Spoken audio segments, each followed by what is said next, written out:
Good afternoon. My name is Beverly Mahone, and I'd like to welcome you to this Zoom call, A Conversation About Racism. Joining me is a diverse panel of adults who come from various parts of the country to share their views about the state of racism in America. So let's begin by meeting the panelists.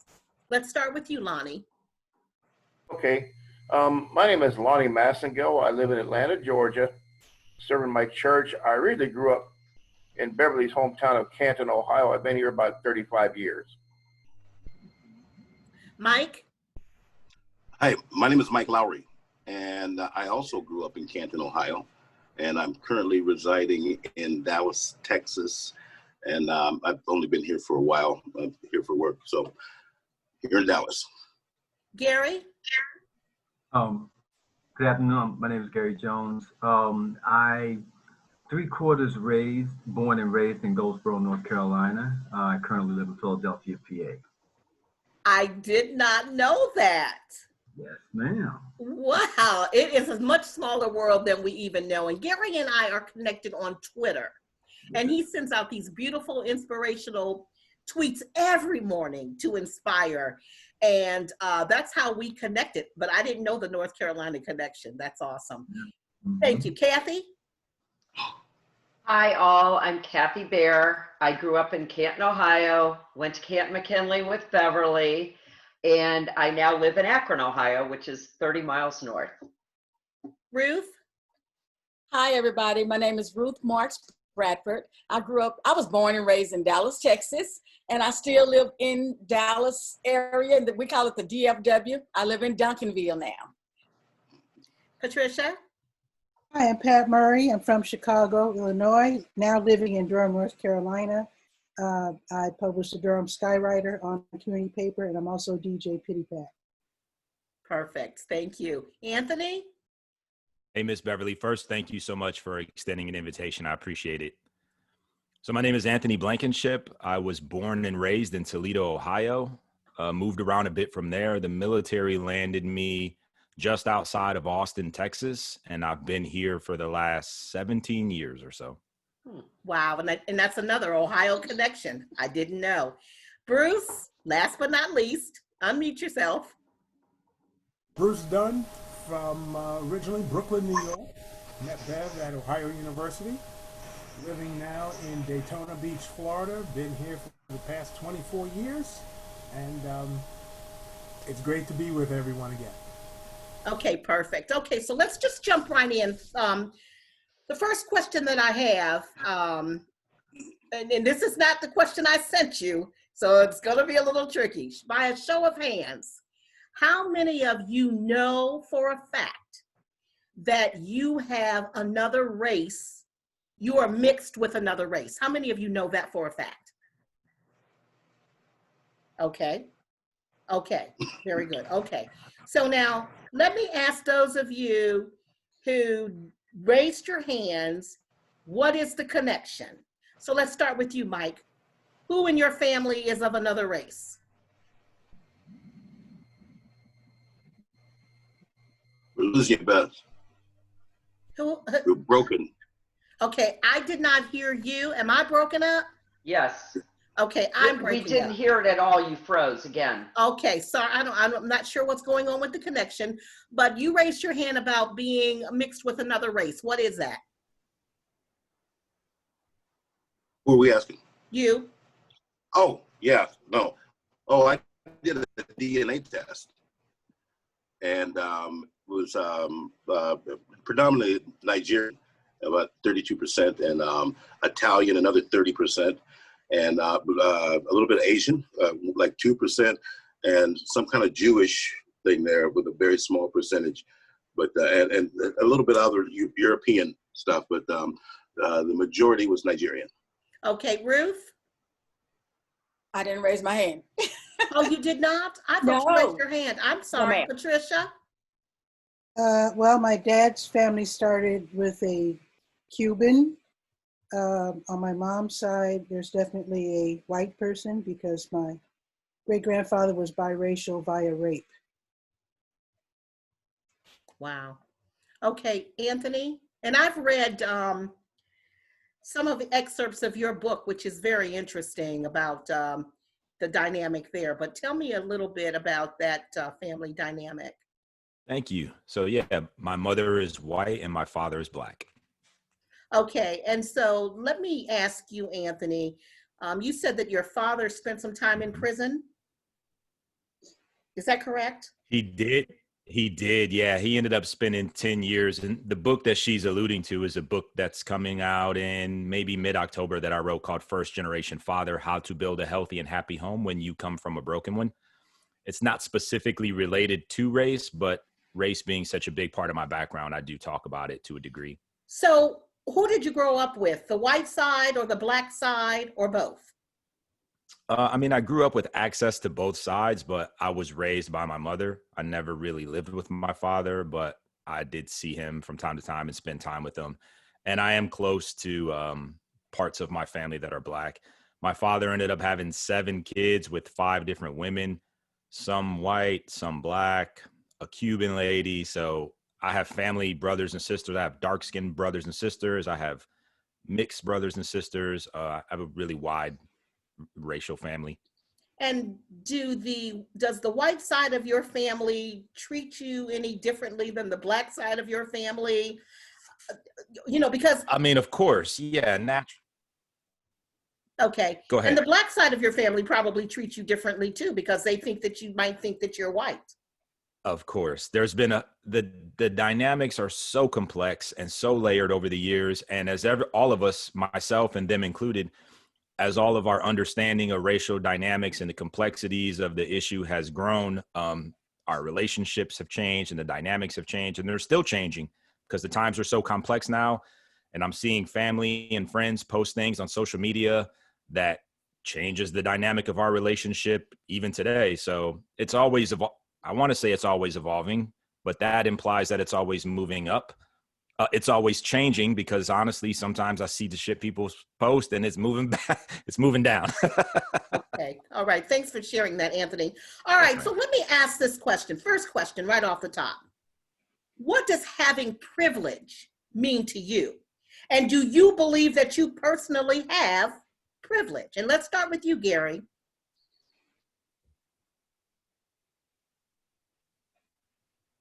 To me, I think privilege means that I have access to something that maybe you don't have. Privilege also means, I won't say an entitlement, but it just means there's something there that belongs to me or something that I'm able to do.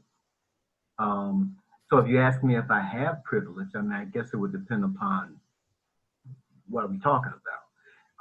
I'm a father, I'm a grandfather. I have privilege to see my kids, see my grandkids, interact with them as much as I want to. In terms of being an African-American male in this community, in this society here, maybe not as much. I might have privilege to some things, and there's some other things that I probably don't have as much or have very little privilege to. Okay, thanks, Gary. And Jeb, you've just jumped in, so thank you for joining in. And if you can just briefly introduce yourself, where you were born and raised and where you live now, we can go ahead and continue. Sure. I'm sorry to be late, everybody. Apologies. My name is Jeb Buffington. I was born in Boston, raised up in Maine. I lived overseas in Paris for many years, raised my family over there, and then moved back here to Western North Carolina 5 years ago, where we built a little house on top of a mountain. So that's where I am today. Privilege. Okay, very good. All right, Kathy, let's move on to you. If you will share what privilege means to you, and do you think that you have it? So it's really interesting since I started this journey with you, that in June, when we had our first Zoom, you had a question, do you believe in white privilege? And I answered it in a way without really understanding what it means with racism. what I answered at that time was, sure, I absolutely believe in white privilege. I grew up in Canton, Ohio. I lived in an upper middle class neighborhood with upper middle class family. I had everything I could ever want. I got a used car, but I got a car when I was 16 because my parents didn't want me to drive their cars. And I believed that that was white privilege. Now, after 2 more months or almost 3 months of not only doing these Zoom conversations, but being on probably 5 other ones here at Akron, I realized that white privilege is that the fact that I'm white and that I don't ever have to worry if I'm stopped by the police. I don't ever have to worry walking downtown from a business to a business. I don't have to be scared at a store or anyone else because of the color of my skin. So I absolutely believe in white privilege. I absolutely know that I have white privilege. And actually on a Zoom the other day, somebody called it white benefits. And I kind of like that term. There is a benefit to being white. Sounds like something they offer you at a job. Yeah, there you go. Yeah. So I absolutely believe in it. I hope you understand. You know, I've definitely evolved through the last 3 months. Well, when you said you had an ironing board lady, I knew that was privilege because the only ironing board lady in my home was my mother. And so when you said you had that, I said, well, who has that? But thank you. And a cleaning lady. Two different ones that I grew up with. Who were both Black. Correct. But they truly were part of the family too. They were around, they were part of me growing up. So, but still, they were Black, we were white. I lived in a white bubble most of my life, so. Thank you for sharing that. Patricia? I don't really know how to answer that because when I think of privilege, I think of, I like how Kathy explained white privilege. I'm not sure if Black privilege exists. Sometimes when I'm in mixed company, when I say mixed company, I mean different classes, different people from different neighborhoods. Again, I'm from Chicago, which is very, very sharply segregated in terms of not only race, but class. So sometimes if you're from Chatham, like where I grew up, which was a middle-class Black area, sometimes I get the sense that people think that we're privileged, not realizing that my dad only made minimum wage, but my parents were maybe a little bit more clever than some other parents and didn't waste money on so many niceties as much as trying to give us a nice place to grow up. So I don't know if that's privilege. I think it's a benefit of hard work, but I totally understand when sometimes when we would be called privileged by people from like the old neighborhood, like Woodlawn, which is a low-income area. So so are you saying then that you believe that there can be privilege within a class of people or Absolutely. a race of people? Oh, sure. Oh, absolutely. Okay. Thank you for sharing that. Ruth? And sometimes. Go ahead. Okay, because you were breaking up. I wasn't sure if you were speaking. Sometimes I don't want to sound, I'm just going to spit it out. Sometimes I assume privilege when in mixed company, this time talking about different races, because being from Chicago, where very often, depending on where you grow up, you don't see other races until it's too late, until you're an adult and in the workforce. And you've grown up hearing all kinds of crazy stuff about different races. So I kind of assume a certain privilege because of the fact that I did go to college and I'm very familiar with white culture and European culture, whatever. And I sort of assume that white people assume that I'm as good or intelligent as they are, because very often in the workplace, when you see a lot of Black people in the workplace, they act as if they're inferior right off the bat. And I never did that. And I Okay. think that's, so I think you have to sometimes assume a sense of privilege just to be accepted or to get along. Okay, thank you. Lonnie, let's go to you next. The only privilege I can think of, this one's kind of difficult. I remember when the affirmative action came out, and we had a little bit of privilege, but it was just only granted by the government. But that's the only privilege I can think of. Even during the military, when I served in the military back in the 80s and everything, we had a little bit of privilege of that. But that was, I believe that's like because of the laws that was passed that you could not discriminate. That's the only privilege I really can think of, because this one's kind of a little bit difficult, for me to answer. That's the only privilege I can think of, Bev, was the affirmative action. And that's and over the years, it's been challenged and pushed around and everything. So I don't know if I would call that a privilege or not, except maybe by from a legalistic point of view, because growing up, I didn't have much of a privilege growing up, per se, back in the 70s in Canton, Ohio. So that's really the only thing I can think of. Okay, thanks, Lonnie. Ruth?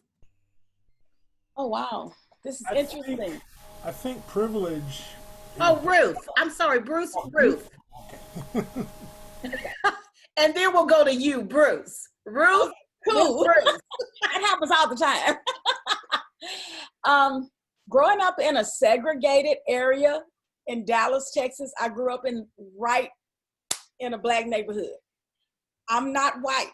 There's no one in my family, immediate family, that is white. I have albinism. So race, people assume that I'm something else, but my mother's Black, my father's Black, my sisters, 7 sisters and brothers are Black. My brother also has albinism. So even though we were, I'm white skinned, but my family is Black, we never talked about color in my family. So we just grew up like everybody else.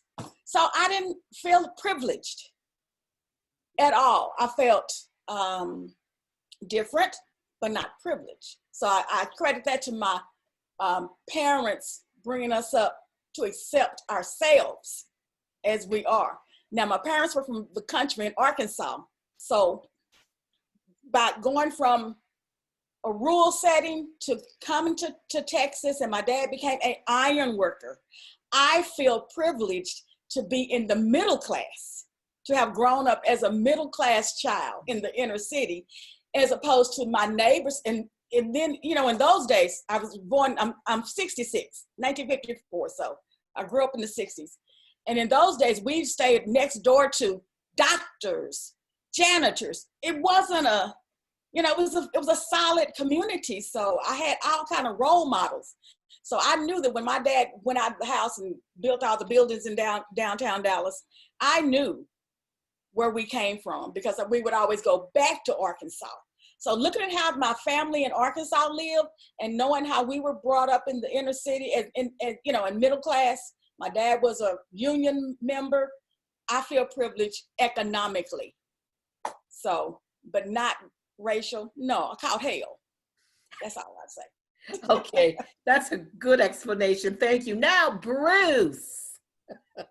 See, Kathy had her hand up. Kathy? Oh, Kathy, go ahead. You know what, Ruth? I just have a question for you. Okay. Being that you have basically white skin, Yeah. did you, along with your family, did you see a difference in how you were treated Yes. not only growing up, but probably more so as an adult or in school or whatever, than your other family members and your other friends that were darker skinned? Okay, now I'm 6 of 7 kids, first of all. So I was protected by a lot of sisters and brothers, and in the house, in the family. But also, and that's why I say growing up in a solid Black community that probably don't even exist anymore, no more, the community protects you. We didn't have to go outside of our community for anything. So it wasn't until 1971 when they desegregated the schools in Dallas that I had to be bused to the white area of town. So my formative years, it was good. It was all good. Now, I remember walking in as a young child, going down to the corner store with the white people on, and I was probably around 5 then. This is my first experience of feeling different. One of the ladies, my mother was at the meat counter buying lunch meat, and she had me with her, and a white woman said, "Can I buy your child?" That really did not sit well with me. So that's the only time. What? Buy your child? Buy? Yes, because we had desegregated the white community. So it was beginning of white flight. So that's the only thing I can remember outside of a black person, I don't even know what the word is for it, but just being ignorant. Now, having albinism, that's a whole nother thing. That's where it's a lack of pigment. So I just don't have enough melanin to produce dark skin. So being bullied as a child from my peers, that was something that happened. But hey, everybody got bullied. So you just have to learn how to fight. And I did. All right. Thanks, Ruth. Bruce?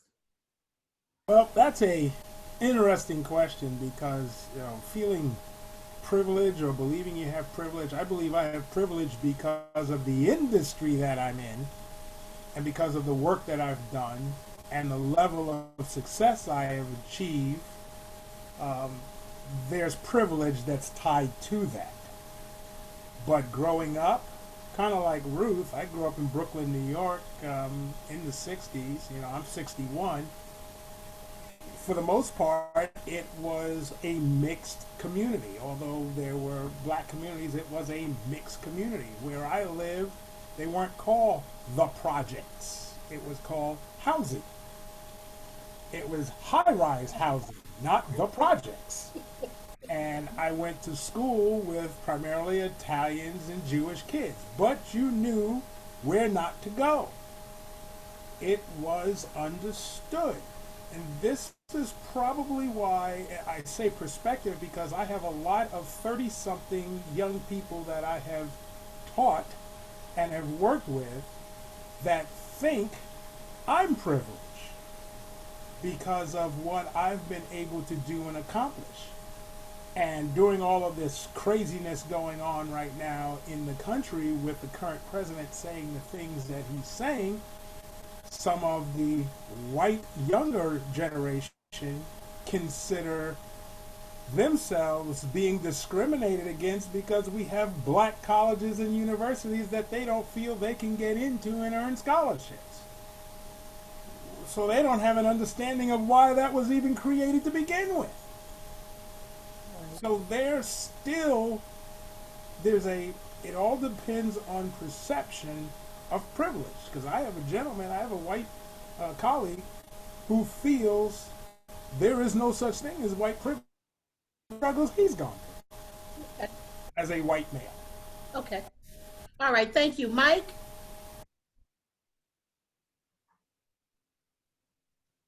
Is Mike there?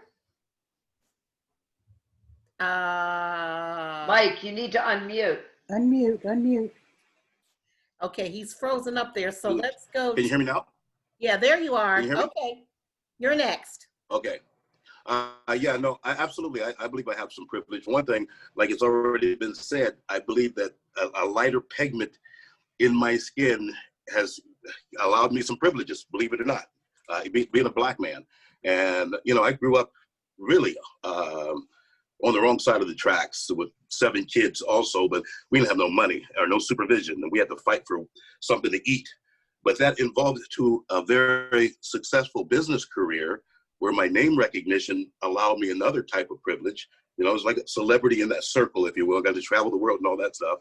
So there was some privilege in that, along with all the BS that I had to overcome to get it.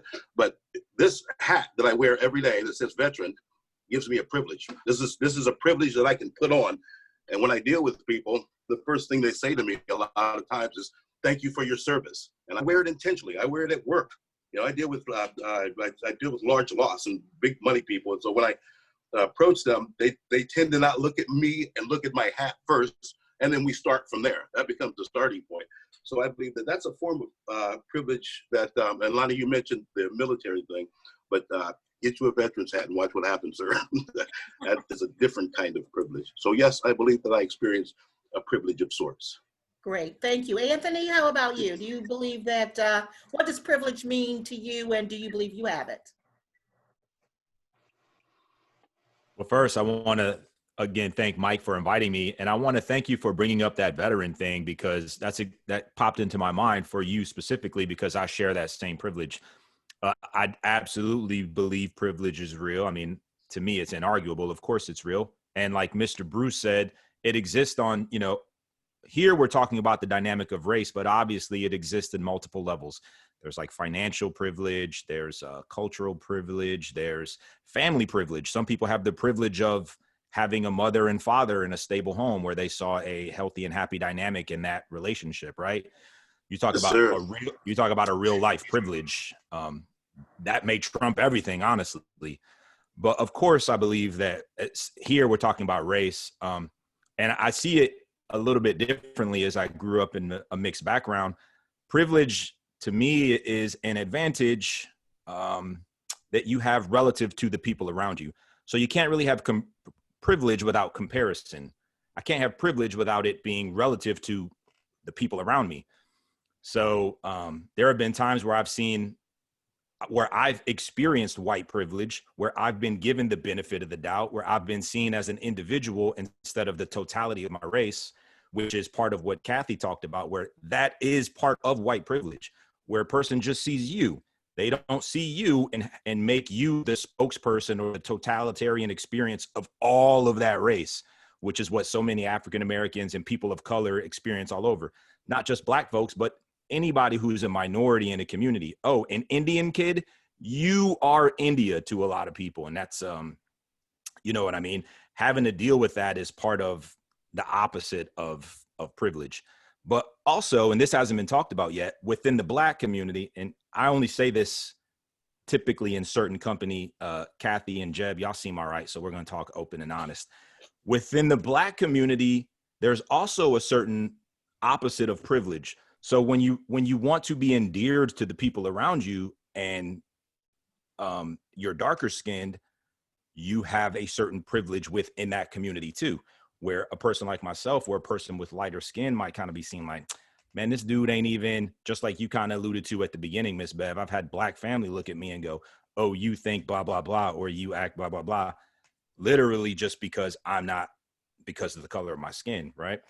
So I think privilege works both ways, and I don't get any money from this, but there's actually a good book that I read by Charlemagne the God called Black Privilege.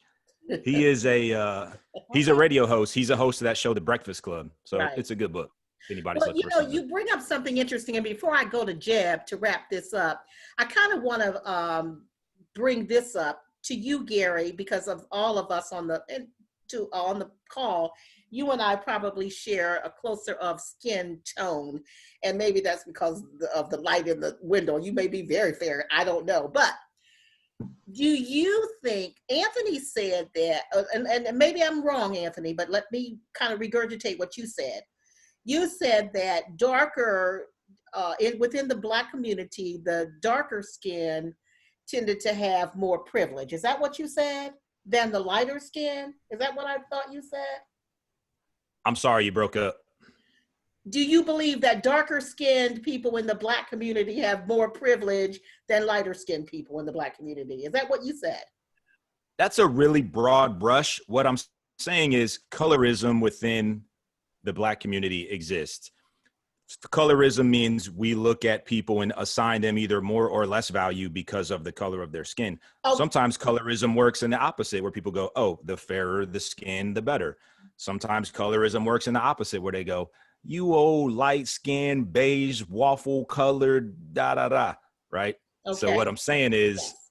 colorism exists, not necessarily that it exists only in one way or the other. Okay, Gary, do you feel that you have ever been a victim of colorism within the Black community? I mean, I agree with what Anthony said. I think that a lot will depend upon how you look at it. So like growing up in North Carolina, in Goldsboro, colorism was big because, you know, the lighter you were, you know, it was, you were determined, I guess, to be smarter, to be better, to be all of those things. And the reality is that, you know, as we grow up and we recognize, no, that's not necessarily the case at all. And in most cases, that's not the case. Intelligence and success really doesn't depend upon our skin tone. So I would say that I think it's a little bit of both. I mean, being a darker skinned male, it is very possible that someone, and I guess I don't know if I've had any situations where people have thought that I knew more or could identify more with, you know, African American issues because I was darker skinned. But that might have, I could see how that could definitely be the case. Being lighter skinned, my experience was just more so that it always felt like there was a difference. And even within, you know, families, there were a difference. There seemed to be a difference there. I can remember my mother telling me a story about how when she was younger, she lived with my grandmother, my grandfather, and then her two nephews, which they were all like the same age.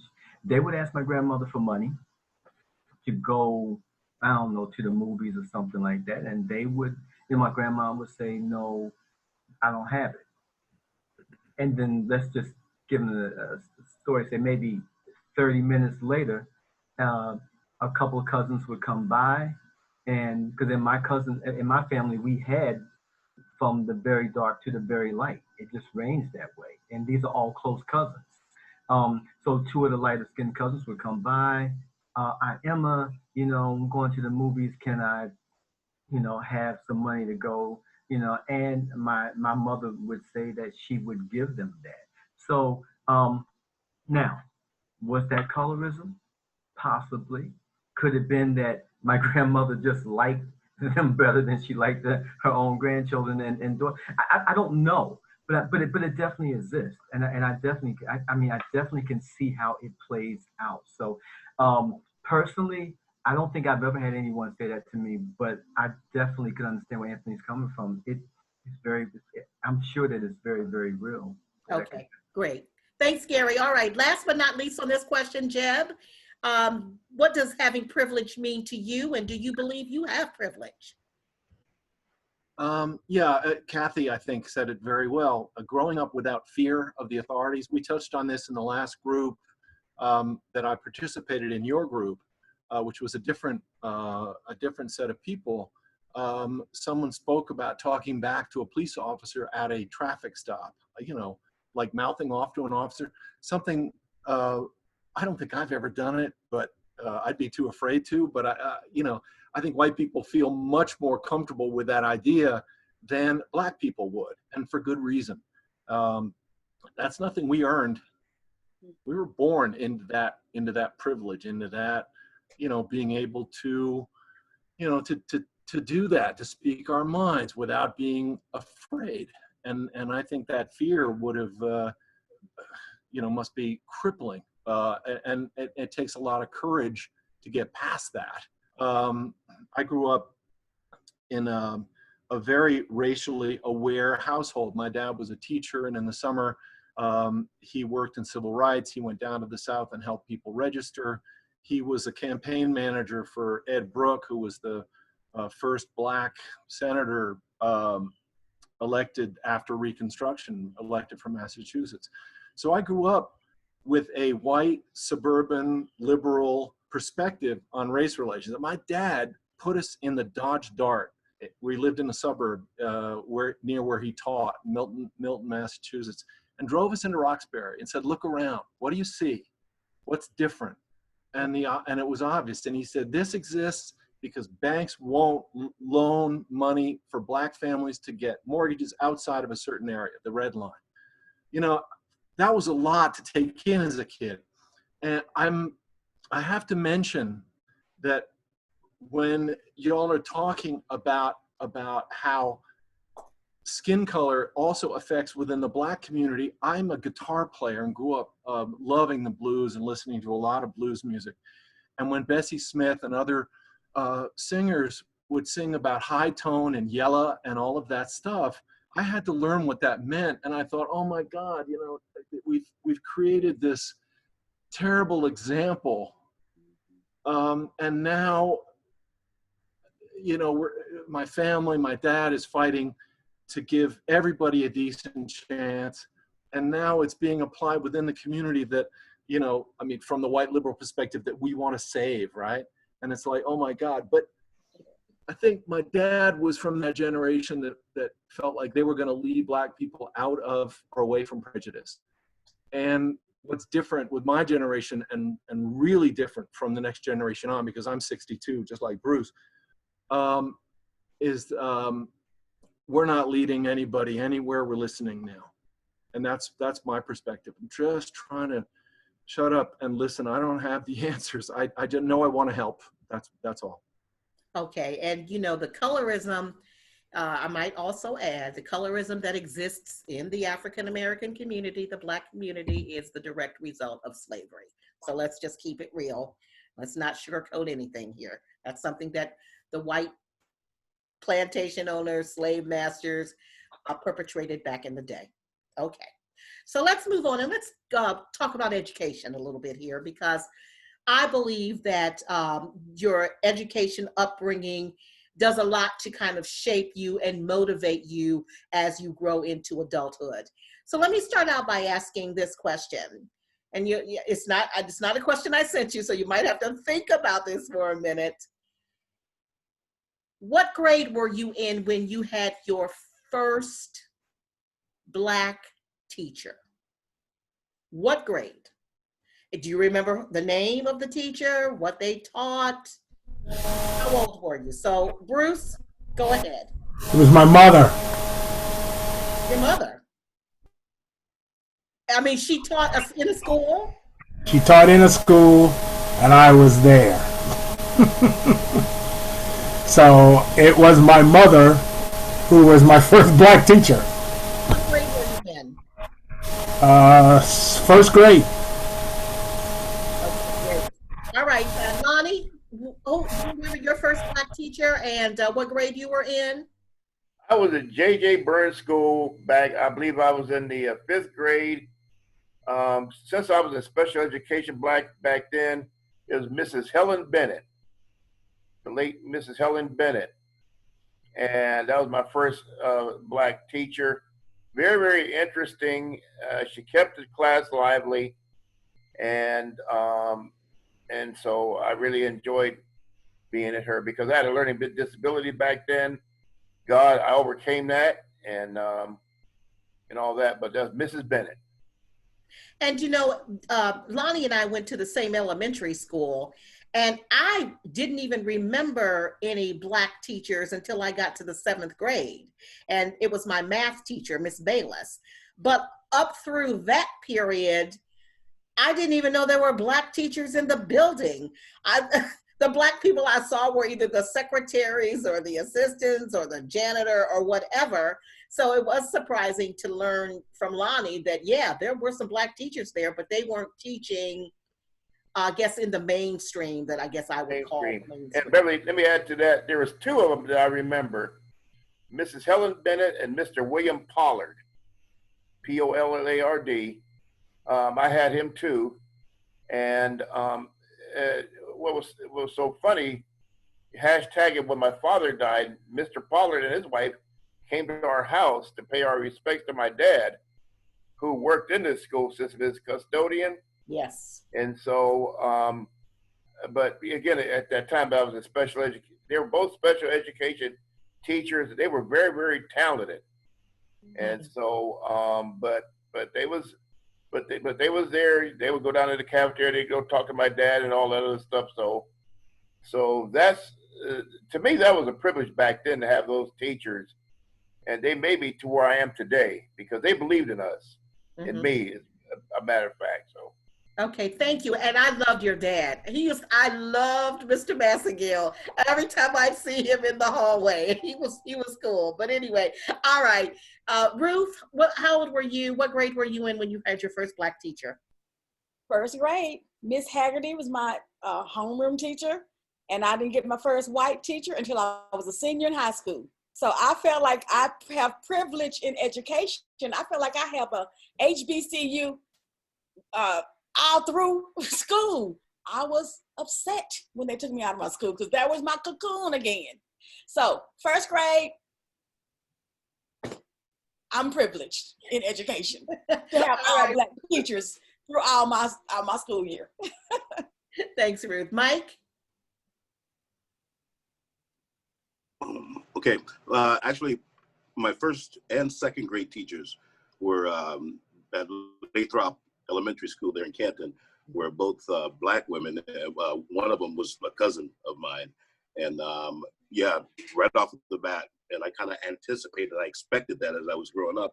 And that was in 63 or 65 or something like that. So pretty early on. Great. Okay, how about you, Kathy? Can you unmute yourself? Yes, I was writing a note to Bruce to tell him that he wanted to know, because I told him his sound was still not great like it has been. And you came out really loud when you responded just now for whatever reason. We could hear you really well. So, I know, Bev, you posted this on Facebook, and I did not respond at the time. Bruce, you gotta unmute. You gotta mute. Wow. Okay. I didn't respond because I couldn't remember. I still, to this day, can't remember. I don't believe I had a Black teacher in elementary school. I went to Bellstone. Some of you folks from Canton probably know Bellstone. It was a really white neighborhood. Yes. I just absolutely don't remember if I had a Black teacher there. And my computer is sitting on my 1973 McKinley High School yearbook, which Beverly, I shared her picture with her, and I need to look. I cannot remember if I had a Black teacher there. What I do know is that the high school principal, Mr. Hunter, was a Black man. That's right. And we were very, very close. He was very involved in the community and the Canton Urban League. My father was very involved and was president of the Urban League. And so we had a very different relationship than maybe most of the students did. And because of that, I got away with murder. Being on the yearbook staff, I would take off from school whenever I wanted. And he gave me a hall pass. There was never an issue about that. But I don't remember Black teachers. I mean, maybe you Canton folks that went to McKinley can help me out, or I need to go look in my yearbook. So you didn't have Miss Lavelle for Jim? Who? Miss Lavelle. Maybe. You just don't remember. I don't remember. It was probably too much weed during high school that caused my memory to be very fuzzy. Oh, as in I marijuana. don't know about you either. Okay. I learn more and more things about you every time we do one of these calls, Kathy. And Boone's Farm and Lambrusco and all our vices in high school. Okay. Yeah. All right, Gary, let me ask you, how old were you? What grade were you in when you had your first Black teacher? I want to begin by saying, Kathy, I thank you for your honesty, okay, because most of us probably wouldn't want to talk about it, but yes, thank you. First grade, 1968. Her name was Miss McCoy. Miss McCoy, it was her and another teacher, a white teacher. Her name, I think the white teacher's name was Miss Hollowell, I believe. And they were my teachers from first to third grade. The interesting part about it, though, is I didn't understand the significance of what was going on then. We had just started school. Goldsboro apparently had just went through or completed an integration process in their school district. which was actually pretty, I guess, pretty well known at the time. So I think it was the previous year, I believe, that everything was still segregated, and I think they were still in the process of doing it. So the high school students the black students went to one high school, and the white students went to another high school, and they eventually integrated. So I didn't really understand the significance of what was going on. We had both black and white students in our class. And like I said, until you got older, you really understand. It seemed like that was kind of like how life was supposed to be for us. I mean, I guess, until you get older. Okay, great. Thanks, Gary. Patricia? Unmute yourself. Trying to unmute. Okay. So this is interesting. It wasn't really safe for us to go to our local school, in that we were from Woodlawn, which was like Harlem, where we, like Ruth was saying, was a totally all-encompassing type neighborhood. We moved from that, which was all apartments, to Chatham, which at that time was Irish Catholic. And my folks didn't think it was safe for us to even go to the local school. But it almost overnight, the white people were like, oh my God, N-words. And they all left in just like that, and the neighborhood became black immediately. So my first black teacher was in 4th grade because we were sent out of the neighborhood for the first 3 years. And so my first black teacher was in 4th grade. Okay, and thanks. it's really funny because my mom wasn't allowed to go to the local school. And here in Durham, my mom and her family lived across the street from American Tobacco, where her grandfather was a worker, the biracial one. They probably didn't know he was black when they allowed him to buy a house right across. When they saw his wife, however, they knew something was up. But still, Mom and them had to walk all the way over to Lyon Park for school because they weren't allowed to go to the school, which was right on the corner. That was for white kids only. Thank you for sharing that, Pat. Anthony?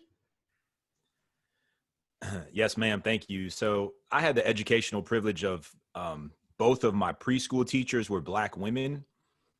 My 2nd grade teacher, Mrs. Mixon, was a black woman. My elementary school, Mr. Martin, was a black man. And my 6th grade teacher, Mrs. Day, was a black woman. So for me, this was critical because growing up, being biracial, to have both in preschool, 2nd grade, and 6th grade, to have black women in charge of caring for me, educating me, nurturing me, almost looking at me like their own child, was critical for me in my full development and making sure that I was receiving everything that I needed in my life. And they did a great job, and I remember them to this day. So great. Jeb, how about you? Yeah, I saw your on Facebook too, and it really made me think. I mean, Maine, obviously not a lot of black people. The school that I went to up in Maine was called Hyde, and about a third of the kids there were on Boys Club scholarships, and they would come back and intern. So I know I had interns, but they were pretty much my age or a little older than me rather than teachers. And I really had to think, and I don't think it was until grad school, until I went back to business school. I was about 27 years old. I had a statistics teacher who was an African man. He wasn't African American. It was an international school. So he was brought from Africa or came from Africa to teach. So Ruth talked about being privileged. I feel like I've been deprived by not having black teachers in my life. And thank God that's changed now. I think if you ask the younger generations, I think I hope the teachers are pretty well integrated. I've never seen a study we see studies of school kids and how unsegregated those schools really are now, despite what we'd like to think, but I've never seen a study on the integration at the teaching level, and that's a shame. Okay, thank you for that. All right, so we're going to continue along this line here. I want to ask you, do you believe that integration has helped or hurt the public school system, and specifically for Black students?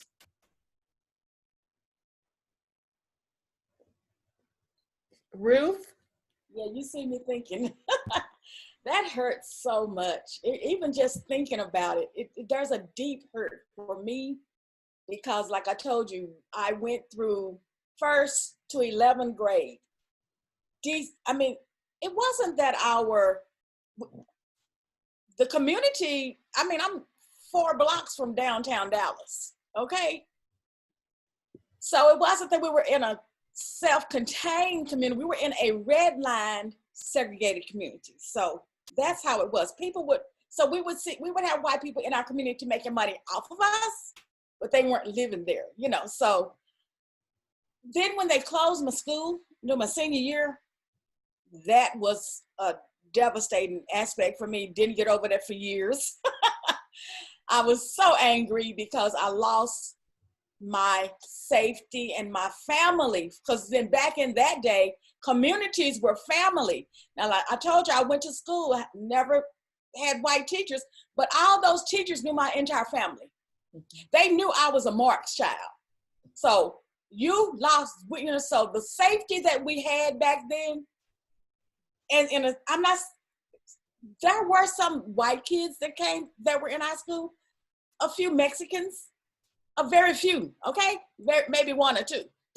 But yes, it has hurt because it took away our community in that. Now it gave me access to other things that we didn't have at James Madison High School. W.W. Samuel, my God, it was like going from the dark to the light. Now, with albinism comes low vision. I'm legally blind. So for 11 years, DISD did not tell me that I had privileges to use services of the State Commission for the Blind.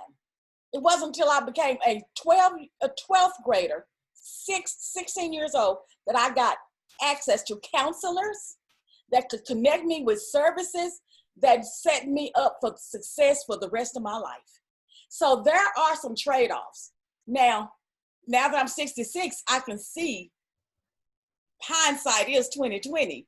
But overall, I feel sorry for the white kids and Black kids who lose community in this process of politicians making decisions for you way up there in Washington that's affecting your hometown, and they don't live there. They didn't care. So you think white kids, you feel sorry for white students who lose their community when they go to all white schools? No, I'm not saying that. I'm saying the way they disrupted and threw us into the white kids' school, they weren't ready for us. I'm not saying they didn't lose. They got enriched, but there was safety at home. So I can't really speak to what happened to them. I can only speak to what happened to us. It was just like, okay, we used to in Dallas, we didn't have all the uprising like everybody else did around the world in the civil rights. We were civilized segregationists, that's what they call them here. I say we acquiesced. We did not fight back. We just went along to get along, okay? So that's where the battles were fought, in the schools, in the hallways, on the playgrounds and stuff. So there was so much animosity among the races when we did get into the white schools, and it just really tore apart the communities that we left. It tore them apart. Okay. We were no longer a community. So I can't, I'm just saying, hey, I can really, I think that the white people, they got pissed off and they start moving further out. So when we were bused into those communities, white flight immediately started just because we were even busting and not even living there. And that started the trend of the migration. The migrations all around this area. That's how this DFW Metroplex was built up. White flight. Oh, didn't know that. Bruce, you wanted to comment on something or ask a question? Yes, now that I'm working in education in a high school, predominantly white high school, and working around privileged white kids, black kids are bused to that school. The thing is that the white kids weren't given a true education about who black people were. So that's problem one. For black kids going into a white school, they were missing out on the education that they would have gotten from a predominantly black school, such as an HBCU, which focuses on black history. So you have those two pieces. So it's a good thing and a bad thing because there's no balance. And being in a predominantly white high school, and there are only 3 black teachers in the entire school. I'm one of 3 teachers. The white kids are asking me about the things that they should have learned a long time ago. And they're only asking now because of the Black Lives Matter movement. They're asking questions, and they are, because they see me as a safe haven, a person they can talk to, and they're going to get an honest answer, they will say, well, Mr. Dunn, why didn't we learn about these things in school about the black community? And then I try to be very careful because the parents don't necessarily want us teaching that in those schools.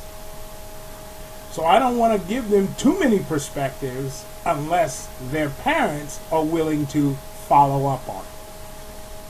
So what I'll ask them to do is, so you know what? Speak to your parents about that and ask them a question and find out how far they want me to talk to you about the black community. Because I said, I'll give you the honest answer, but are they ready for it? Now, this was before COVID-19 and the Black Lives Matter movement.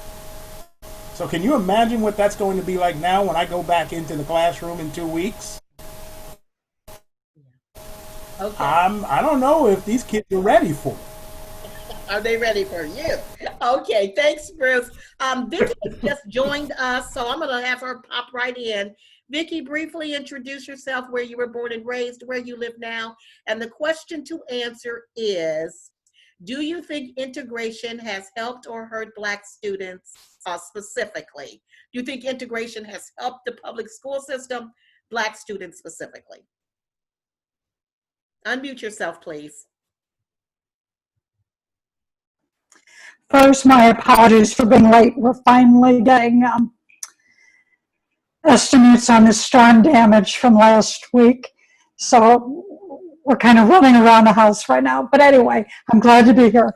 I'm in Chicago, in case you couldn't guess that from my issues.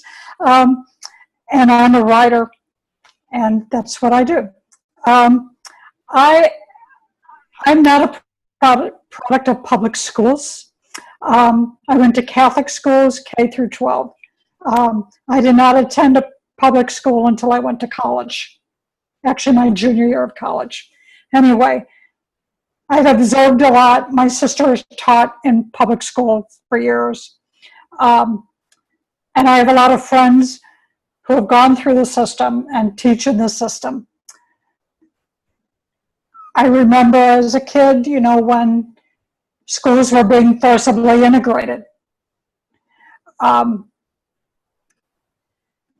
There was one Black student in my grade school, and she was only there because the pastor in her parish would not allow her to go to the school, even though the Archdiocese schools had been integrated since 1947.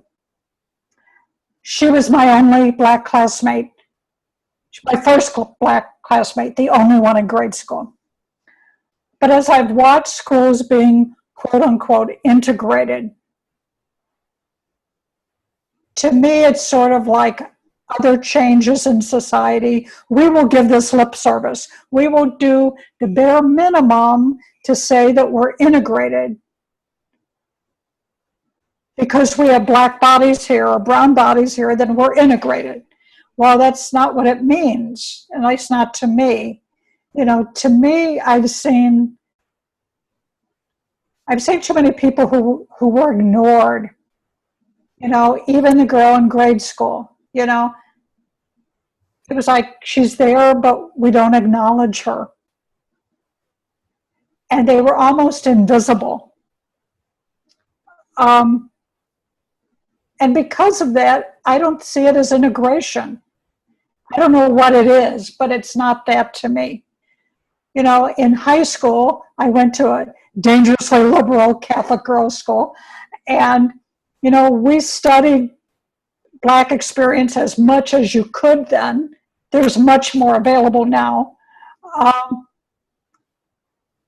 But again, there were only 1 or 2 girls in my class who were Black out of 140. So there was not that true experience from my side of a really integrated class. Let me ask you, Victoria, did you have any Black teachers? Yes, in high school, not in grade school. Okay, so you had your first. It was mostly nuns. Okay. All right. Thank you for sharing that, Victoria. Lonnie, let's move on to you. Do you think that integration has helped or hurt public schools, specifically Black students? Yeah, Beverly, good question. Now, I say maybe hurt some and help some. I'm going to tell you why. In 1976, we had 4 high schools in Canton, Ohio. And I started out in McKinley. This is a weird story I want to share with you. Then I'll answer the question briefly. I went through some trouble when I was in McKinley. I was bullied. And when they had the merger down from Timken and McKinley, I transferred to Timken, where it was more integrated then. And so it helped me because it gave me a passion for wanting to know more. And I want know more as far as other courses, and I wanted the people to know me and everything. And so I think it helped me in a way that I was able to get out of special education class, because I was in special ed when I was in McKinley, and then when I went to Timken, I was in regular classes, and I got A's for like civics and government, all that other stuff, and able to graduate, join the military, and went to college after all that. And so I think it helped me a little bit. Now, whether it helped schools, I think integration at that time helped the school systems in my hometown. I cannot speak for other cities across the country, but I think it helped in our hometown. And so I'm gonna leave it at that. Okay, thanks, Lonnie. Kathy, what do you think? That was very interesting to hear, Lonnie. I'm really wrestling with this because I've lived in a pretty white world, and until I went to Canton McKinley, and McKinley was 50% Black, 50% white. I don't remember if we had other brown people or Asian people. I just knew it was 50-50. And a few of you who've been on with me since the beginning know that the first day of my freshman year at Canton McKinley, a Black girl tripped me as I was walking into gym for gym class. And I don't remember if it was a Black gym teacher. Like you mentioned, I was focused on this girl putting her leg out and tripping me. And it scared the daylights out of me. And it truly tainted my time at McKinley, number one. Number two, I think, I forget who just said this, but my high school wasn't integrated, being half Black, half white. I never felt it was an integrated school. I felt that there was a Black group of people and there was a white group of people. And I singled you out, Beverly, because you were one of the folks that crossed over both ways. We were on yearbook staff together. You know, I had Black friends, although you probably never came to my house. We were high school friends, and that was it. And I didn't come to your house either, so it goes both ways. But I had Black friends that I did activities with, but primarily we were white and we were Black, and we had a Black prom and we had a white prom. And there also, I believe, I did very well in high school, and I don't believe it. I mean, I think I'm smart, but I don't think I'm brilliant. I believe maybe it was the public school system, and maybe Lonnie, you know, because of Lehman or whatever. There were very few honors classes that were offered at Canton McKinley. And my brothers had gone to Lehman High School, which was a primarily white high school, Right. to take advanced placement classes. And I got the approval to drive my little car my junior year over to Lehman High School. And I took AP History and AP English because they didn't offer them at McKinley. I graduated 4th in my class out of 285, but I didn't feel I ever deserved it. I think it, for whatever reason, I don't know if it was a Black-white issue, for whatever reason, we did not get the education that the people at Lehman got, that the people at Glenwood, which is now Glen Oak, got. I don't know. I don't know that it helped to be integrated, because we were not integrated. We were very segregated. We looked at each other, but we didn't really talk to each other, as far as I remember.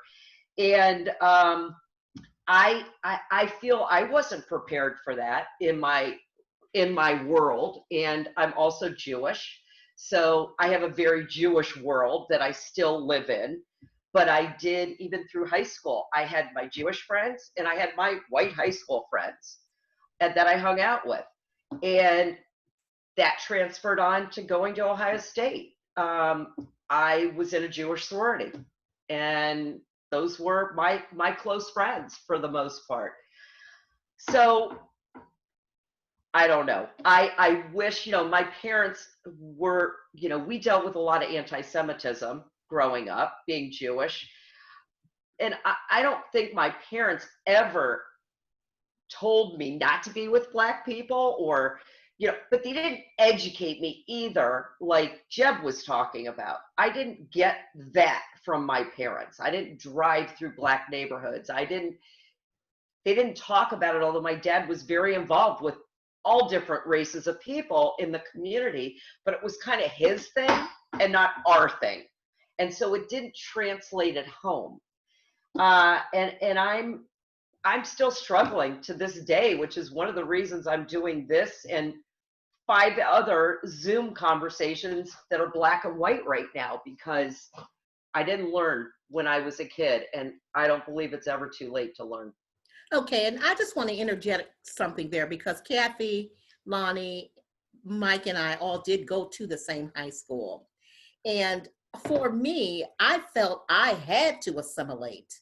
I didn't have a choice, because if I wanted to succeed in life, I had to take on somewhat of the identity of what the so-called white world looked like. And that it helped me. I mean, I'm going to just be perfectly honest. I believe it helped me. Had David Brunner not taken an interest in me and my speaking abilities, I don't really know where I'd be today. But because of him, a white male, my career just catapulted to something that I don't know if I even knew that it was. So I see what you're saying, Kathy. I do get that. But I think that more often than not, and if anybody disagrees who's Black, tell me. I think that when we're in an integrated situation, we have to assimilate. We cannot be isolated, because if we are isolated, then we are not really going to get all of the benefits of what that education and what that socialization is like. Because from there, I went on to Ohio University, which was another PWI, predominantly white institution, for those of you who don't know. Oh, I didn't know that. Oh, yeah. We have HBCUs, you have PWIs. Okay. So so it was easier for me to assimilate into college because I had gone to an integrated high school. It might have been more challenging, but okay, I just wanted to add that. Yeah, go ahead. Isn't that interesting? Because being a white person, I didn't have to work on it, right? I didn't have to assimilate. I didn't have to go have Black friends or other people because I had my Jewish world and I had my white world. And I hear what you're saying. The other thing is, how interesting is it that I feel this way and we had a Black principal? Why weren't things better? Why weren't things more integrated? Why wasn't there more work on putting us together more? But I do think that it has a whole lot to do with your upbringing. I mean, if you live in a lily white world, I lived in an integrated neighborhood. My next door neighbors were white. So if you live in that kind of an environment, it is going to help shape you early on. The fact that you lived in your world where there were no Black people and you had all of these privileges and you never saw any Black people who had those same privileges, I think does in fact dictate, how you have come into the person that you are today.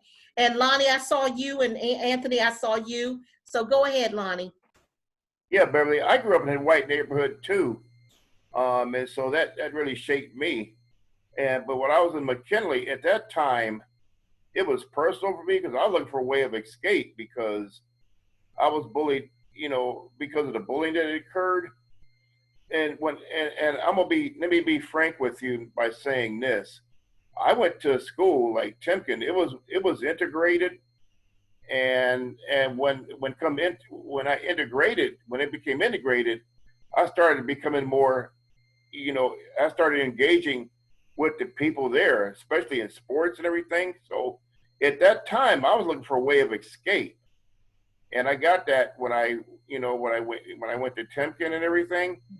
And so by that, me growing up in a white neighborhood, a mixed neighborhood, I believe it helped me.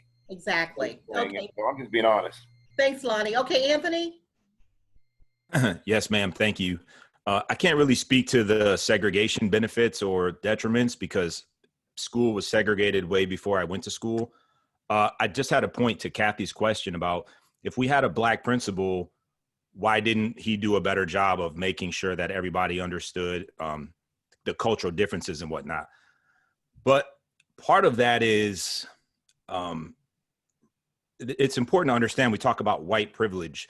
So part of ascending in the societal ladder as a person of color is, and you may not, it's going to sound like common sense, but I feel like it needs to be said. Part of us ascending in that societal ladder is making sure that we play by the rules and play by the structure that's set up for us.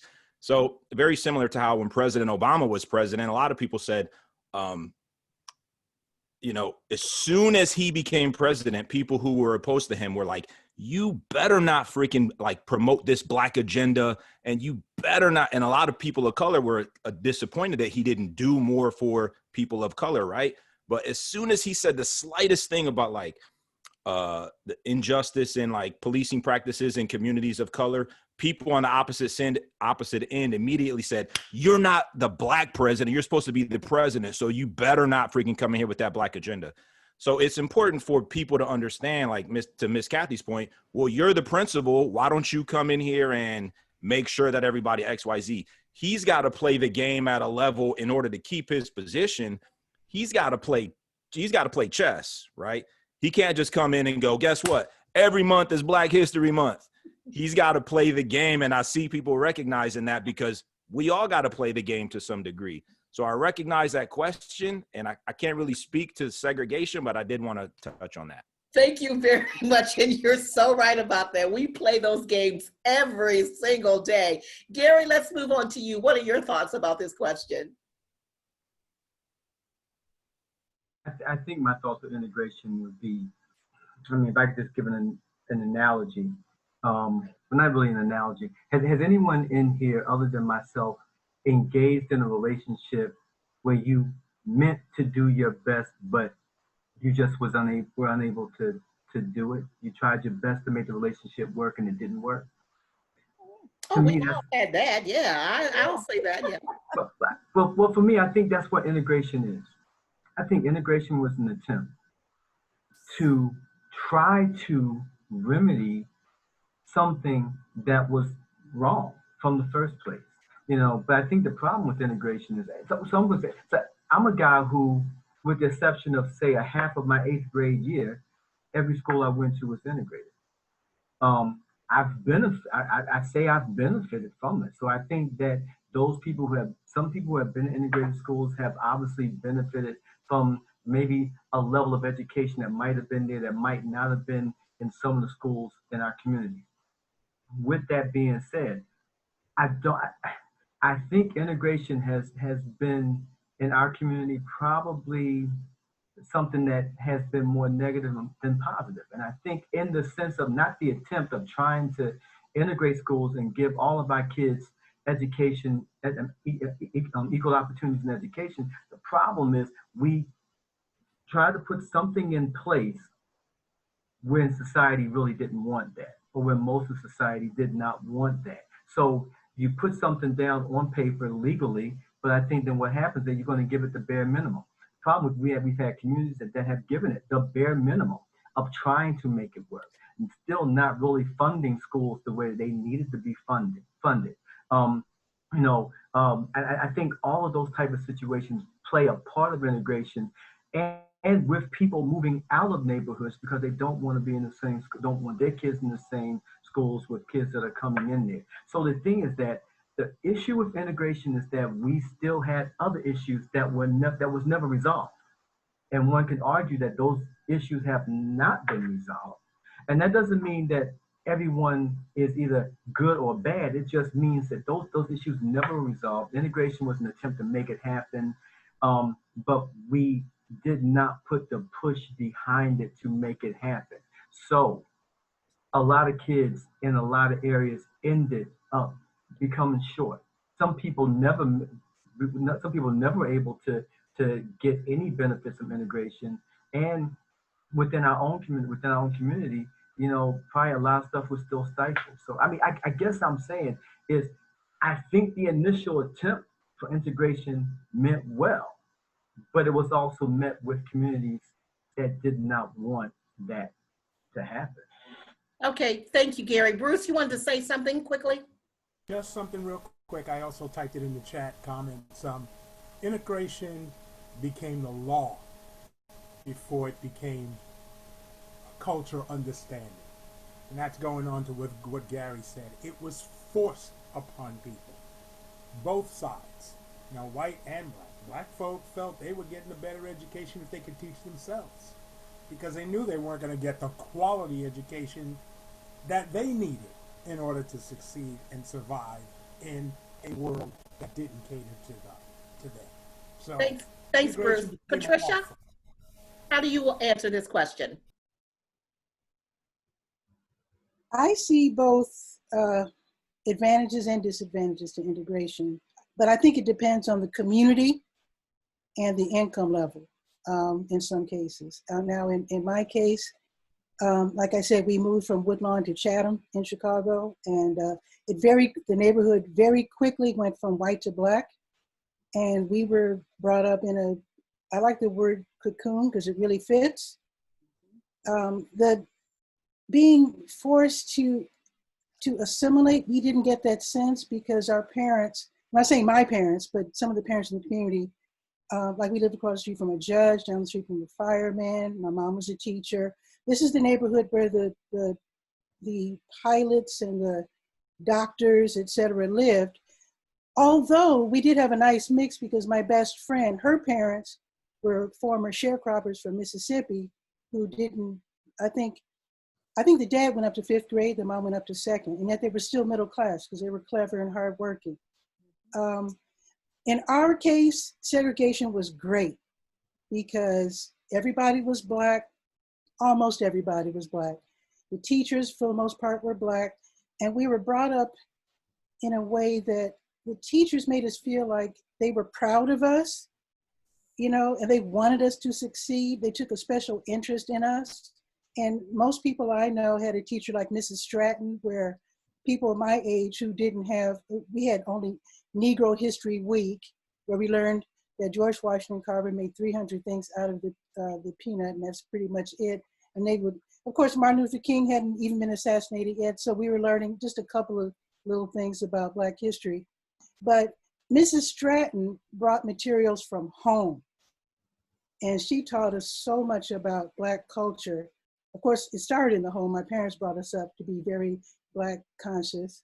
But Mrs. Stratton and other teachers really wanted us to succeed. And we felt that we were being embraced by the school system. Now, I went to an integrated high school where I feel I missed out in a way, because on Facebook, I can see the kids from Kenwood, they have that sense of community. I don't, because I was an outsider, I was from Chatham.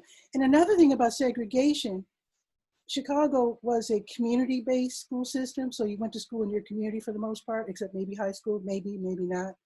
So now that we're old and we're at the age where our parents are dying, now we're like, oh, Miss Delacroix died. Oh no, we all run over there with cakes and pies. And you know, whenever one of the parents dies, we all run over there and we help each other, and the grandkids are being brought up together. It's really beautiful. But now that I'm here in Durham, where everything is integrated, I don't think the kids have that same sense of community, because all their classmates are from all over the city. So when Miss Delacroix dies, nobody really knows about it. You know, you don't have that embrace of all the kids and their big brothers and sisters and the parents coming over to help out.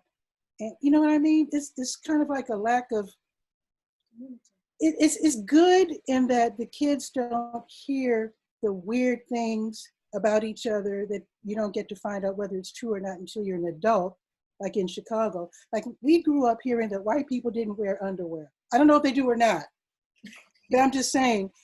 And I was told by white people I worked with that they were told Black people had tails.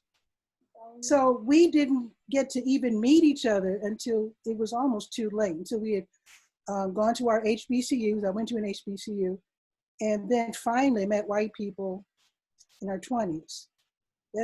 So I don't know. So I can see both the positive, and again, we're middle class, so being segregated as a middle class person is a lot different than being stuck in the so-called projects, which now don't get me wrong, Robert Taylor Homes in Chicago and Cabrini Green, they had their senses of community too. However, because they were segregated and living in the projects, they didn't necessarily have the same opportunities that we did as middle class kids.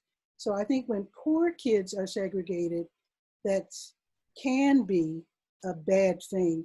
And I can definitely see how cool it is in Durham that the schools are integrated. Even though I think they're losing their sense of community that we had, I see the benefits of the different kinds of kids who are able to see each other and not think badly of each other.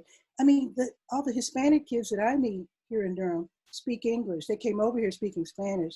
They picked up English right away. That does not happen in Chicago. Right. Okay. Thanks, Pat. All right, Mike, we're going to keep it moving here for time's sake. Okay, so for me, integration, it's a double-edged sword. There's a upside and a downside. But for my own personal experience, you know, I went to a school called Sowers Junior High School, which was a white school. This was all white folk, and I didn't assimilate very well because I was going to school thinking, am I going to have something to eat when I go home? You know, and this dirty little kid with no supervision. And so I was a disturbing element in that situation. And I didn't learn anything. I got all Fs, and they just placed me to the next grade. I got moved through the system. And then when I made it to McKinley, it was the same thing. I met Mr. Brunner and Ms. Schlody, and I met people that cared, another math teacher named Mr. Myers. And I got A's in those classes. But every other class I got an F in because I was socially distracted. And I ended up quitting school and joining the Marine Corps. because I didn't think I could learn anything. But there was a couple of classes that I went to, and I went to the Lincoln School. That was a segregated school, and I didn't assimilate very well because of who I was. I was so distracted as I was going through there, and I faced different sorts of racism along the way because of that. Because I met those stereotypes. I was that disturbing kid who had another agenda other than being there to learn something. So I think I wasn't prepared to be integrated, and some of the kids that I was integrated with weren't prepared for that, for me to be there, especially how I was being there. So that's my answer to that. All right, thanks, Mike. Jeb? Yeah, I don't, I was in Boston when they were integrating the schools, and Boston was one of those examples of it really badly Southie. They called it. There were riots, and I remember that, but I wasn't involved. It wasn't my school system. I think I read Tip O'Neill's biography. He was a great Speaker of the House and from Massachusetts, and so he was intimately involved in the whole busing experiment. And he talked about how there were politicians wanted to do something. There were a limited set of options, and they were trying to solve a cultural, like Bruce said, and a societal problem by, they didn't have control over society. They couldn't force the banks to loan at that point. The only thing they had control over was the schools. So in some ways, like Ruth, you were talking about feeling like a victim, when that happened to you and you were taken out of your cocoon. In some ways, your generation was sacrificed for looking at the good of, the long term. The problem is, I was doing a little research when I got Beverly's questions. Over 50% of Americans today go to schools that are 90% of one race or the other. There's an awful lot of private school options that are really just, that racial option was created then. Parochial schools and a lot of private schools were founded then to give white families, a way out of getting integrated, and it's been terribly destructive, I think, and it's done a terrible disservice to the public school system and also to those kids who don't have the of attending integrated classes. I think it's a shame. So I'm glad you brought that up about the parochial schools and the private schools. So let me ask you, Vicki, because you said you went to Catholic school. You think your parents sent you specifically there because they were Catholic, or were they trying to get you into a more controlled environment with less Black people to be around? No, when I was growing up, our neighborhood was German and Irish, basically. And there weren't any Black people in our neighborhood when I started grade school. It wasn't really until 8th grade. When the neighborhood's 1965, 66, when you started to see the beginnings of white flight. They sent me there because our family's been Catholic since for at least 400 years. It was a tradition, and the faith was very important to my parents. So for my sister and I to be raised as much in that faith tradition as possible. And so the grade school and the high school, Catholic schools, but I did see schools that were formed, Catholic schools, high schools that were formed because of racism. There was one, and oddly enough, they were both all boys schools, one in St. Louis and the one my husband went to in Chicago. They were very clear when they opened the school. This was for parents who didn't want their boys to go to school with Black boys. They were very upfront about it. Everybody knew it. And the guys who graduated from there, my husband and his friends may be the only exceptions to the rule, are just as racist as their parents. And they're now our senators and congressmen in Washington, D.C. Yes. Okay. Thank you very much for that. I had to just throw that in there. All right. This is the very last question here for time purposes. So I hear a lot of white people say, well, not a lot, but some white people say, you know what? I don't see color. I don't see race. So are you colorblind? So when you meet a person for the first time, without saying a word, what is it about them that you're going to gravitate to? Because once again, I see you, you see me. All we see is the hair, the face, the clothes. Let's start with you, Anthony. Are you colorblind? Well, you know, I started by talking about everybody's kind of evolution of understanding of race and its importance in society. There was a time when I felt like it was kind of at the apex of racial evolution to say, I don't see race. There was a time when I felt like that was where we should aspire to. I've since moved past that and understand that to see a person and to not see their race is to not really see them and not understand the complex societal structure that they've had to navigate through in their entire life. So I now feel like the zenith of understanding or evolution isn't to say I don't see race, but to say I see a person's race and I try my best to understand how that's impacted them and affected their life. But despite a person's race, I treat everybody equally and with the same amount of respect.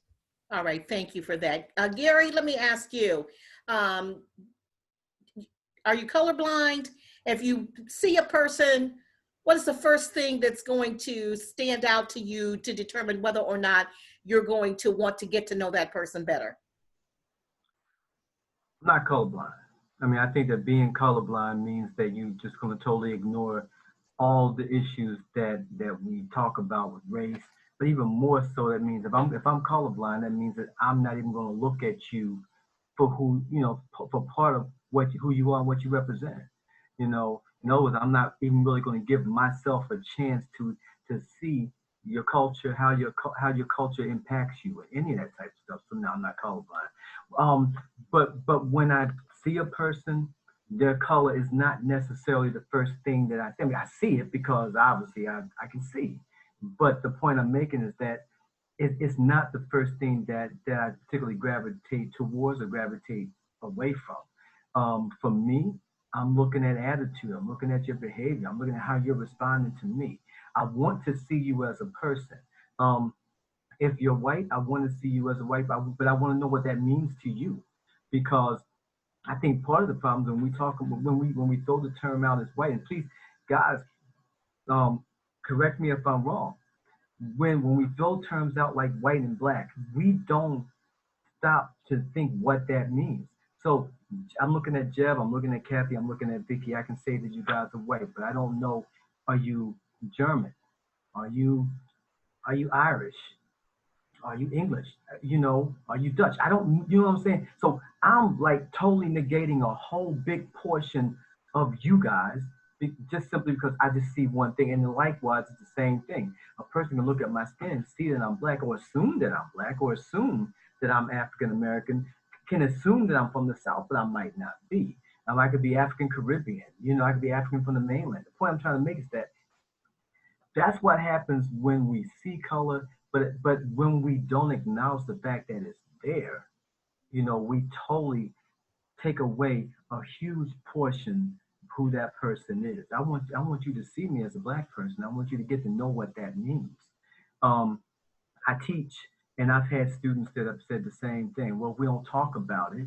It's not there. Well, no, I have to correct them. No, it's there, whether you talk about it or you don't talk about it.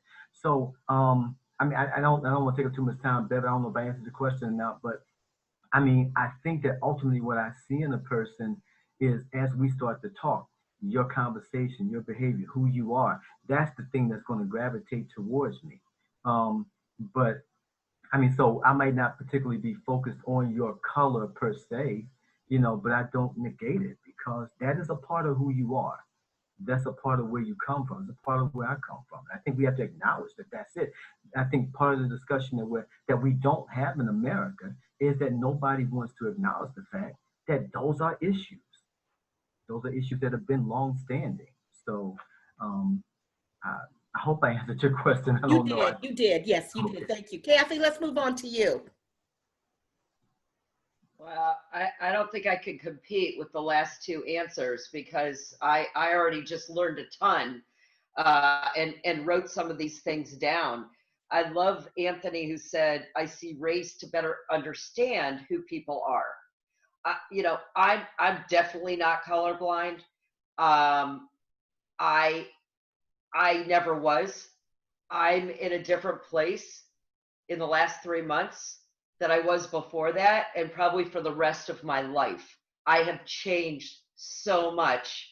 And I'm integrating more and talking more to Black leaders in the community and better understanding. And I'm researching and I'm reading, listening to podcasts, and I'm doing all these things to better understand your history. You know, I talked about anti-Semitism. I was always viewed as the rich Jewish girl. That was the image that I got in grade school and high school. It was the street I lived on. It was my parents' cars that they drove. We lived a good life. I mean, I'm not denying that, but it also kept me from knowing the world and who we are as Americans. We are every one of you and then some.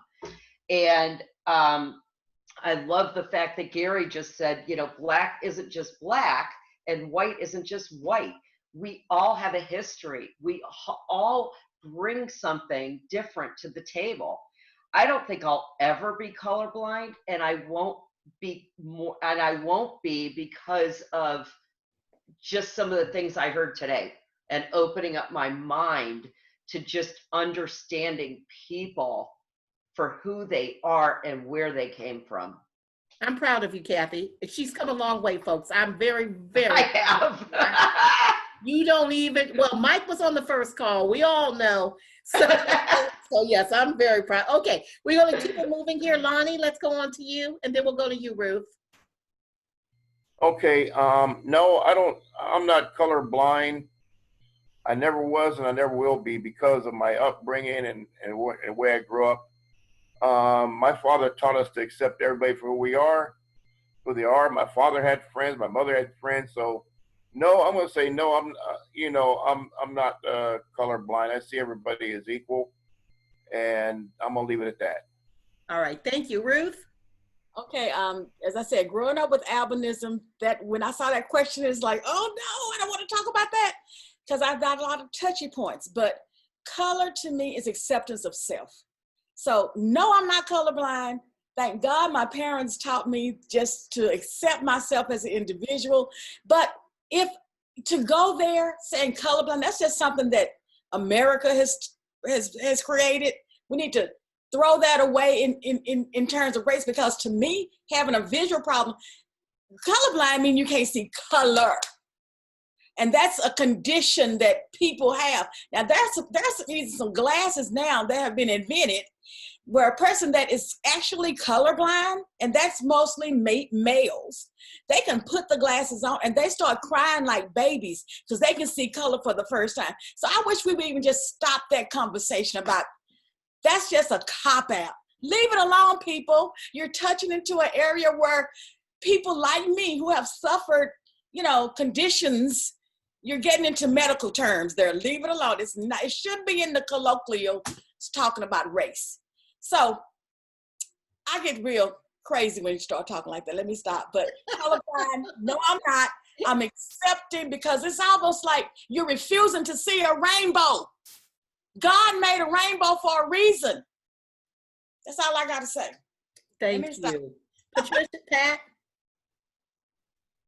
Okay, growing up in the Catholic section of Chatham, I learned that race is very nuanced. I grew up with a lot of different types of Black people, and I absolutely love color and race and ethnicity. Even though I went to an HBCU, we learned about the Chinese experience in America and the Muslim experience, et cetera, et cetera. I'm very fascinated by all of that. I just love it. And I'm very discouraged when I talk with white people or listen to white people who very often think that the recognition of race is in itself racism. They hate it sometimes when you mention race because they feel that you are assuming more than, I guess, or taking on more than they're willing to take on. And I listened to a radio show once where a lady tearfully said that she thought maybe the person on the phone she had been talking to was a Black person. And she tearfully asked, am I racist? And I'm like, oh my God. Simply because, anyway. The third thing I wanted to point out was that an Asian lady once told me that she didn't see me as a Black person. And I told her that is not a compliment whatsoever. I said, I am Black, and I want you to see me as a Black person. I might not be very dark. I'm doing the best I can, but I'm just saying I am a Black person.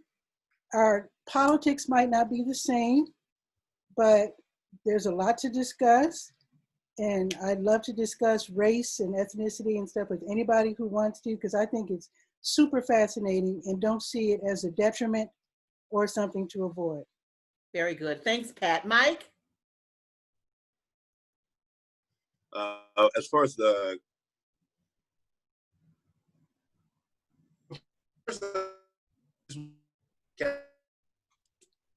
I think Mike is breaking up here. Mike, are you there? Okay. Well, let's just keep moving right along here. Jeb, let's go ahead. We'll come back to Mike. Go ahead, Jeb. Okay. Yeah, I've been really lucky because living in Europe, I got to travel in the Middle East on business and in Africa, and yeah, not seeing somebody's race is well, you all have said it. It's wrong. It's denying something important from you guys and where you come from, and the richness of color and shades and all the different cultures and all the gifts from those cultures that we can see and appreciate. To say that race doesn't exist or I don't see color is terribly reductive, I think. Okay, thank you. Vicki? I always thought the word colorblind was a stupid word. I never understood it. Am I supposed to not see what's in front of my eyes? You know, so I always looked at it literally. But I think what I've come to see it as is, in order for me to be colorblind, I have to be willing and able to treat everyone the same, react to them the same as I would anybody, and not make assumptions about them based on their skin color. And I'm not going to lie, that's been a struggle sometimes. But to me, that's the only definition of colorblind that makes any sense to me. It's that you don't make pre-assumptions, you try to get rid of these biases that you don't even realize you have because you've grown up with them and they're just a part of your life. So I guess that's just where I stand. And I thank you very much for sharing that, because so many white people don't share that they have biases. You know, there are those hidden biases that they have. And Kathy has shared hers. Jeb, I'm not sure if I've heard any of yours, but thank you for sharing that. I appreciate that. Okay, last but not least is Bruce, and because I'm not sure what happened to Mike, but if he pops back in, we'll let him have the last word. Go ahead, Bruce. Well, definitely I'm not colorblind, no question about it. And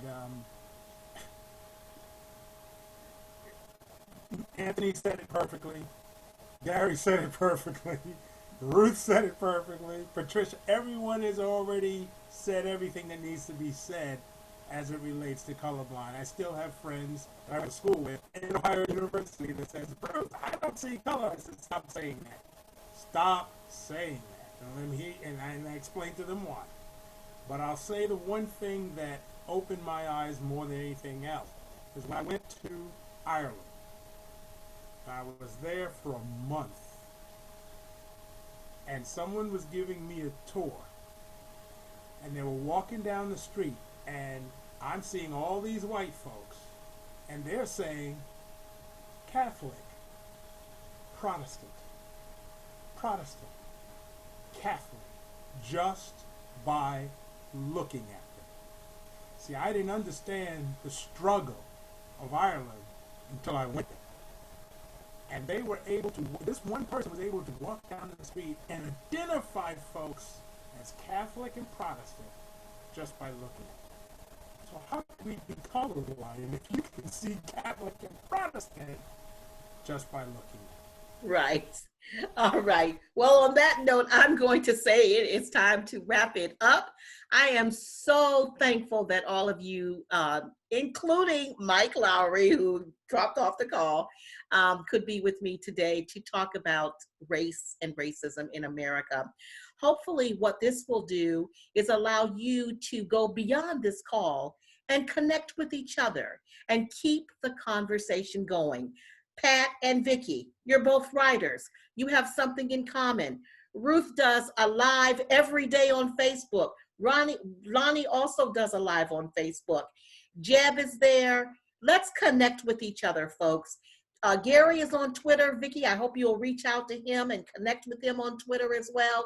Anthony's got a book coming out, so let's make sure that, we support him as well. Thank you again, everybody. Hopefully you will join me on the upcoming call. God bless. Thank you, Beverly. Bye-bye, guys. This was phenomenal. Thanks. Bye, Thank you. everybody. Thank you, I'll see you Beverly. next week.